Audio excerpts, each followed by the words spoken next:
Parfum exotique. Quand, les deux yeux fermés, en un soir chaud d'automne, je respire l'odeur de ton sein chaleureux, je vois se dérouler des rivages heureux qu'éblouissent les feux d'un soleil monotone.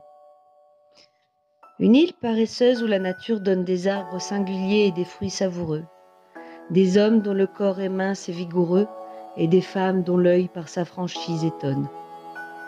Guidé par ton odeur vers de charmants climats, je vois un port rempli de voiles et de mâts, encore tout fatigué par la vague marine.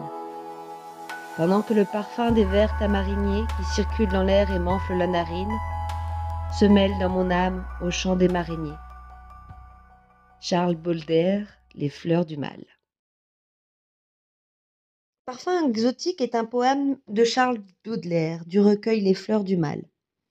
C'est le premier poème de la section consacrée à Jeanne Duval dans la section Spleen et idéal. Jeanne Duval est la maîtresse de Baudelaire. C'est une métisse rencontrée en 1842 à Paris. Toutefois, dans ce poème, la femme s'efface rapidement en raison de la puissance de son parfum qui engendre une vision imaginaire et idéalisée. Dans ce poème, nous voyons un mouvement crescendo de la femme à l'île puis au port. C'est un jeu de correspondance entre les sensations. Les deux quatrains de « Quand les deux yeux fermés » a, par sa franchise, étonne. Au vers 1, c'est la relation intime amoureuse qui provoque la vision intérieure. Les conditions sont favorables à cette rêverie. La scène se déroule un soir chaud d'automne.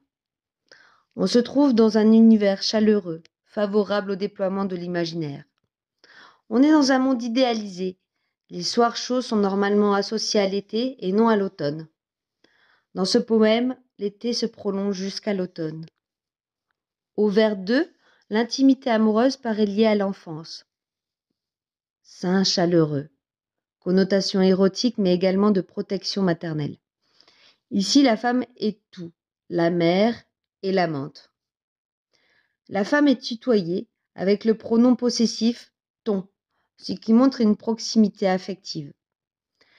Déjà, les sensations sont très importantes et sont liées. Par exemple, au vers 2 et 3, lien étroit odorat-vue, quand au début du poème montre que ces sensations sont simultanées et position symétrique des verbes en début de vers. Je respire au début du vers 2 et je vois au début du vers 3.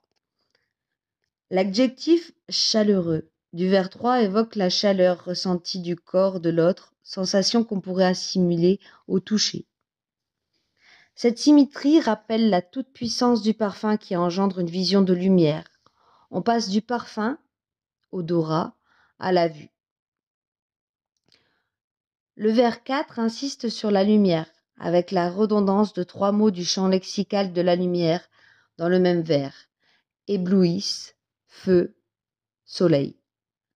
L'adjectif monotone, associé au soleil, démontre une constance du soleil, ce qui peut donc être vu comme une qualité. Au vers 1, les yeux sont fermés, donc le « je vois » du vers 3 est bien le fruit de la rêverie du poète, déclenché par l'odeur du sein chaleureux. L'imaginaire est noté par l'enjambement au vers 3 et 4, qui accentue un climat d'allégresse et de chaleur, champs lexicaux de la lumière et de la chaleur, éblouissement, feu, soleil. Le tableau exotique se substitue progressivement à la figure féminine. C'est la femme qui est à l'origine de la rêverie, comme le montre le rapport cause-conséquence des 3 premiers vers. L'hypallage, île paresseuse du vers 5, évoque un lieu isolé, protecteur, où il fait bon vivre, un lieu utopique, un lieu de bonheur. L'enjambement vers 5-6, la nature donne des arbres, et le pluriel au vers 6, des arbres, des fruits, insiste sur la générosité du lieu. À noter que l'hypallage, rivage heureux du 3, évoquait déjà cette nature idéalisée. Au vers 6, nous avons un autre sens, le goût, avec les fruits savoureux. On remarque ici 2 composantes du paradis baudelairien, l'exotisme et la sensualité. La régularité rythmique du vers 6 et le parallélisme de construction renforcent l'harmonie, donnent l'image d'une nature équilibrée et sereine. Au vers 7, l'accent est mis sur la beauté et la santé physique des hommes, minces et vigoureux, à laquelle répond la vertu des femmes, franchise, au vers 8. Toutefois, le mot étonne, qui termine le deuxième quatrain, montre que cette innocence n'est pas naturelle et que nous sommes donc bien dans un monde idéalisé. Dans cette première partie, on a une évocation quasi biblique d'un paradis originel. Le fruit savoureux peut évoquer le fruit défendu de la Bible associé au paradis originel. Les hommes et les femmes des vers 7 et 8 peuvent évoquer Adam et Ève, ou tout au moins un retour à l'état originel où l'humain n'a pas été perverti par le monde. Nudité de l'homme, franchise de la femme. Ces deux premiers quatrains montrent une rêverie dans un monde exotique, doux et idéalisé. Nous sommes dans un univers sensuel et langoureux. Champ lexical de la sensualité, chaud, sein chaleureux, paresseuse, savoureux.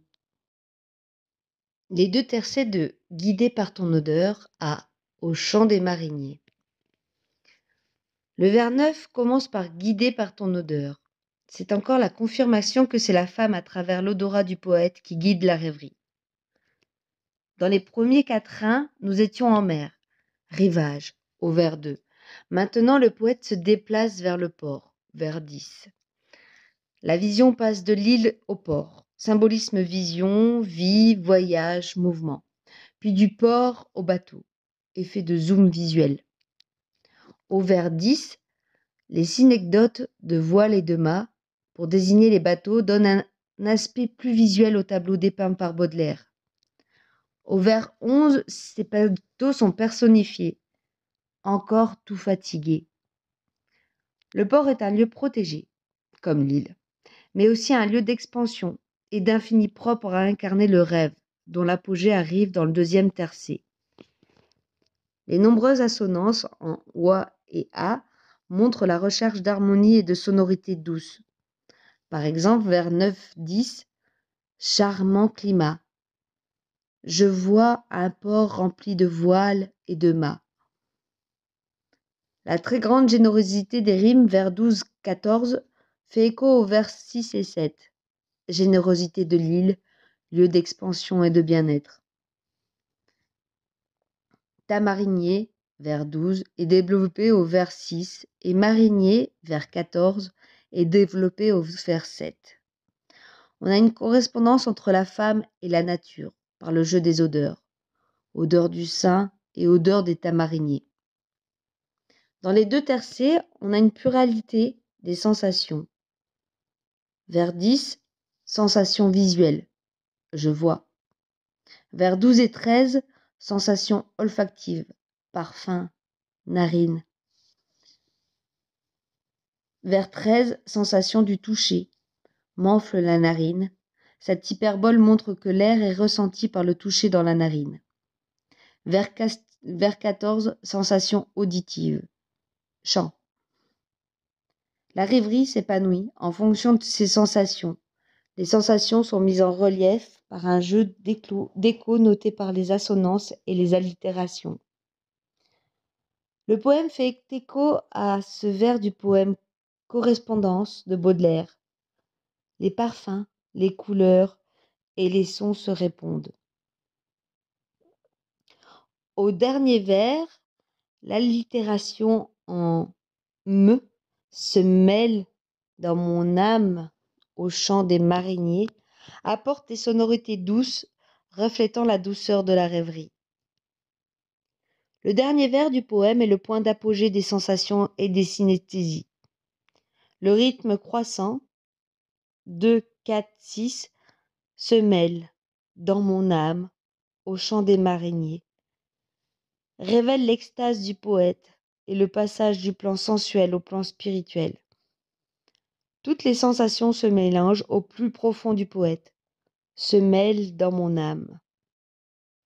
En conclusion, dans Parfum exotique, Baudelaire met en place un jeu de correspondance entre les sensations. L'odorat, la vue, le goût, le toucher se mêlent pour créer, en imaginaire, un idéal. La recherche d'idéal se trouve au sein d'un sonnet classique par l'intermédiaire d'une vision imaginaire. Pour Baudelaire, le bonheur ne peut exister que dans cette recherche d'idéal et par l'intermédiaire d'une rêverie.